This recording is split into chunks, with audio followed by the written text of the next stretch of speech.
What's good, Audiotree viewers? It's me, Psalm 1, global hip hop treasure, just searching high and higher for my next favorite band. We are broadcasting to you all the way from late stage summer Chicago, Illinois, and today is Friday, August 23rd, 2024. As usual, it's always big love to our subscribers, but if you're not subscribed, just mash that little button and then follow Audiotree on all the apps like Spotify, so all our love can just shine down on you on different apps. And who do we have in studio today? We have the Mall from the middle of the map, St. Louis, a human merging with machine and dropping us all off hot, a little frightened, and very sweaty with their mix of hip-shaking punk for a dystopian fever dream. This is sinfully good music, and it sits at the intersection of freaky dark wave and punkatronica, and that's, don't cancel me. I just came up with that genre. Let's just get ready for a deliciously good time. Ladies, and gentlemen, please welcome the Mall.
Yes, yes. We are here with Mark, better known as The Mall. And we just heard a sweet little ditty named An Answer. I'm going to let you get a little water, a little breathy breath, you know? How you doing today? How are we doing on this beautiful Friday morning? It's a beautiful Friday in Chicago. Yeah, have you been here before? Yeah, I've been to Chicago a few times. I lived here for 3 years. My whole family lives here. Been here a couple times. So I've come around a few times. Yeah. But I've never been in this room. Well, So there you that's go. new. Welcome.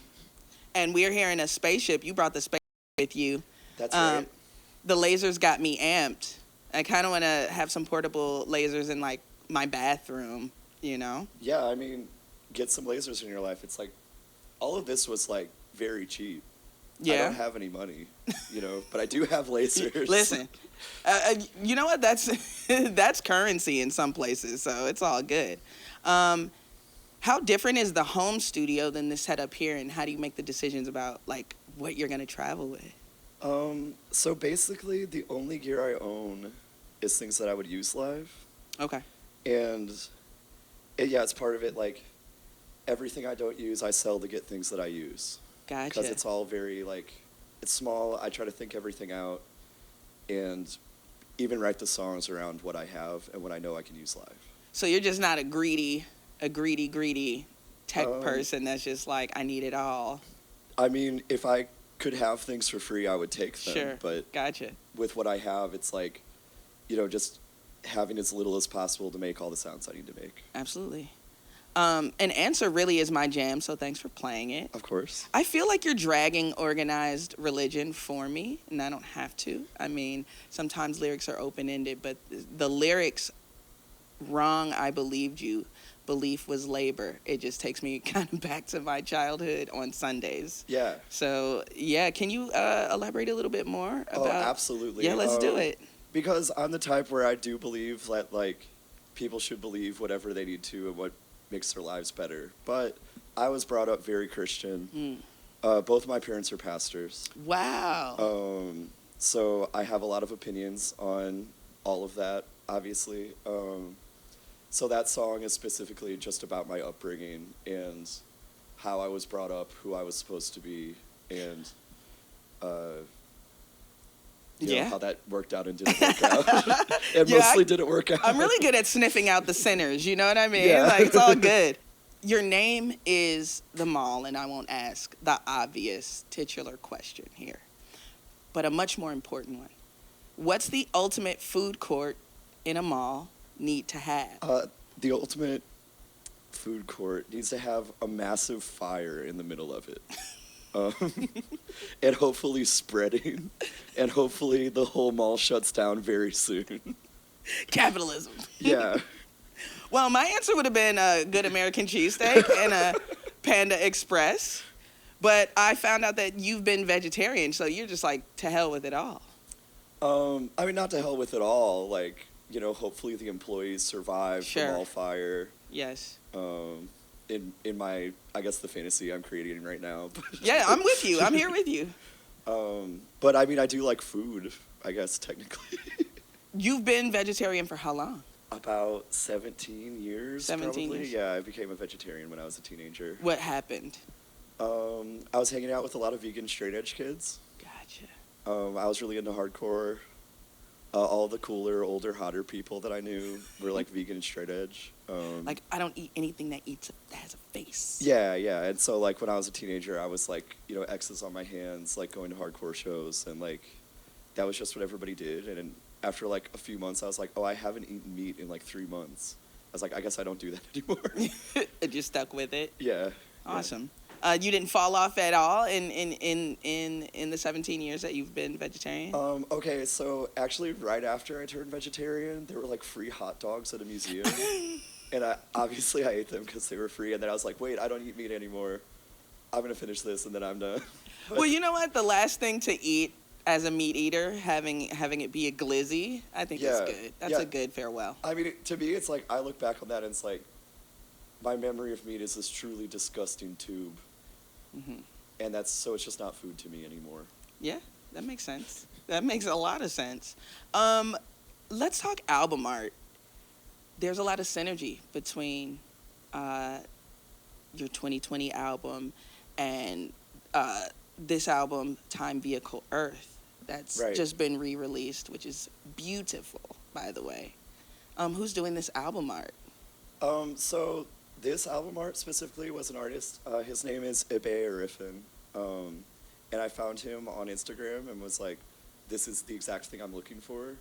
Because I was really trying to go into the theme of circles, because the single before this was like more planetary also, but it's these like blank, like empty feeling circles. And he like saw the work we had before, and he went off on this, and I just told him all the concepts, and we just communicated, and he did this in like 4 days. Oh, And he was like sending me videos of him working on it, and like just incredible, just like exactly what I was looking for, just to fit the vibe and the theme of, you know, losing our humanity sure. and our planet.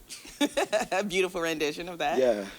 I love that. So just an Instagram sort of tag me in type of thing. Yeah. It's not nothing more than that. Well, I didn't think he would respond to me at all, because I'm like, this guy is famous on Instagram for his illustrations. You never know. Yeah, you never know. I usually try to ask, you know, it's like the scamp lifestyle, you know. Sure. Might as well try. Sure. There's a lot of escapism to me in the music. And I believe that music is an escape for a lot of us. But I want to know, what are some of your favorite escapism tools besides, you know, performing and making music? Obviously, I love music. I love to go dancing. Okay. I like go to shows just to watch bands play, but also I love to just like go out and dance to anything. Nice. But I'm a person that's out every night. Like, I go out to bars, I go out and hang with friends, and I've truly just like never really try to be at home. So I do watch movies and things like that, but I'm not like a film buff or anything. Sure. I do have one thing I really love. What is that? I'm not really usually a fan, like, where I'm like, you know, standing in something, but I love Final Fantasy. Okay. I love like RPGs, you know. Classic video games. Yeah, but it's like something I usually don't have time for now. Yeah. But I still like all the cute characters and stuff, you know. Yeah, the gaming industry will always be near and dear to my heart. I can't keep like a game system in my house anymore, unfortunately. I keep one in my house, I just don't use it. Yeah, I would never come here to do my job if I had video games in the house. I just have to be real with myself about that. Okay, I want to talk about your cook-up, how you cooking up these jams. Let's chat about layering. Like, what are we coming in with first as the mall? Are we doing melody, lyrics, concept, drums? Like, what are we doing? I really do start with the big concept first. Okay. So, like, both albums, it was like, this is what I want to write about. How do I section that into songs? And then it's like, I have those ideas in my head, and then I just, like, play on stuff. I make a sound, and I'm like, that fits this vibe. It goes in that bag. And then, like, slowly the bag fills up. And then I dump the bag out and organize it. Okay. If that makes sense. Yeah, no, it does. It's like, I have a vibe in mind, and then I just, like, fuck around.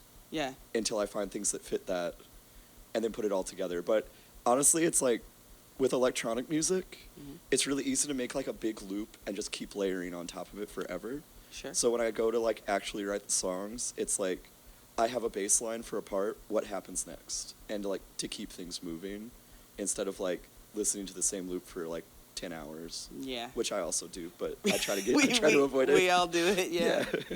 Absolutely. What other genres are we into? You said you go out and listen to anything. Yeah. I mean, I like weirder stuff, obviously, but I also like love pop music and just like simple songwriting. There's complexity in that. There's beauty in that. I don't care if there's complexity in it, honestly. Gotcha. It's like, it's beautiful to me either way, and it's like, it's nice to be able to like go out with coworkers and enjoy the same things they do without being like, I need to listen to my weird shit right now. Or yeah, just pretentious about it. Yeah. For sure. Yeah. I love that. But I mean, I love like noisy stuff and like more psychedelic stuff usually, and that goes with pop music too. So like, I love like A.G. Cook and that whole realm of like anything he's worked on as far as pop music goes, and like, but then I also love like Um, like, I'm trying to think of something weird to tell you about. It's like, Yeah, put us on. but it's like Deaf Kids is a band I really like, and it's just like very out there, like structured like electronic music, but they're using a lot of like these cool like Latin American beats and Nice. like just noise, and Yeah. it's so cool to me. Nice. But it's not something I would ever put on, you know, like if I had the aux. Sure, yeah. It's like just for me. Yeah. Who are some of your faves from St. Louis, the show me state? Okay, that's a big one. I really love my city. I think it's like very overlooked. And I Yeah. think everybody is doing like a weird special thing there. So it's like not really involved with a lot of the wider scenes, I feel like, but because it's like so unique, because we're just doing whatever we want. Sure. I really love 18 and Counting, and he's a local artist that does amazing like visual artwork, but also does like hip hop and like noise with like modular synths, and really like blends all of that together in a cool way. And then he'll do that with a live band with like strings and a didgeridoo doing the sub bass, and it's incredible. And it's something like I know about because I'm from there, and I wish everybody knew about it. There's so much going on. It's like the punk bands are really good. They have an incredible scene going on. I love them. Any bar that has music going on, I will go to and enjoy it. It's like, Yeah. I like all the indie rock bands. I like Shady Bug. Tuft is a new like smaller punk band that's doing really good and like just really fun to go see. I could list bands from St. Louis forever. I really love it there. Nelly. No, I'm kidding. Yeah. Yeah, not really part of my scene specifically, but You didn't mention Nelly. What the hell?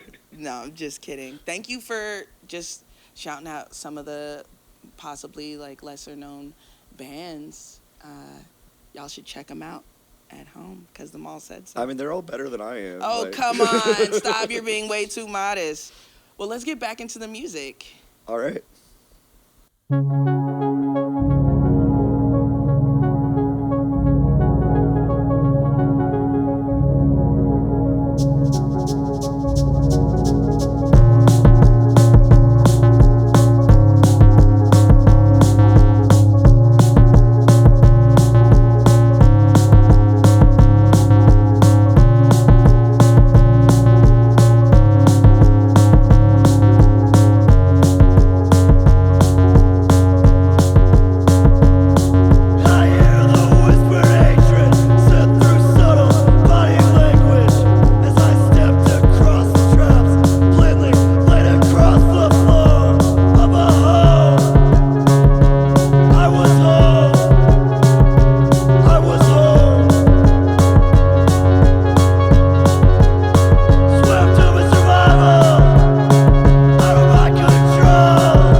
luxury, and long live lasers. A massive thank you to the mall for blessing us today. And as always, major love to all of our camera ops, engineers, dogs, editors, and artists here at Audiotree, spreading the gospel of live music. The mall is going to be really, really busy. They will be at the Empty Bottle tonight, you know, and then embarking on a U.S. tour with Gel, MS Pate, and Destiny Bond this coming fall. And then the Purple City Festival in Edmonton, in Canada, in September. And they'll also be in Europe later this fall. So tap into all their music, like this re-release of Time Vehicle Earth, and get tickets to see them when they're in your area. Once again, lovers, likes are good, but subscribing to Audiotree means you get these dope videos at the top of your feed when they drop. Get cool merch like this shirt that I wear all the time at audiotree.shop. And if you want just the session audio, you can get it on Spotify or wherever you stream your music. Finally, follow Audiotree on social media for more fun content. I'm Psalm 1 signing off. And remember, kids, life can end before it begins, so get to living right now before climate, just takes us all over, But love the music, and the music will love you right back. All right? Okay, stay dangerous. I'll see you next time. Peace.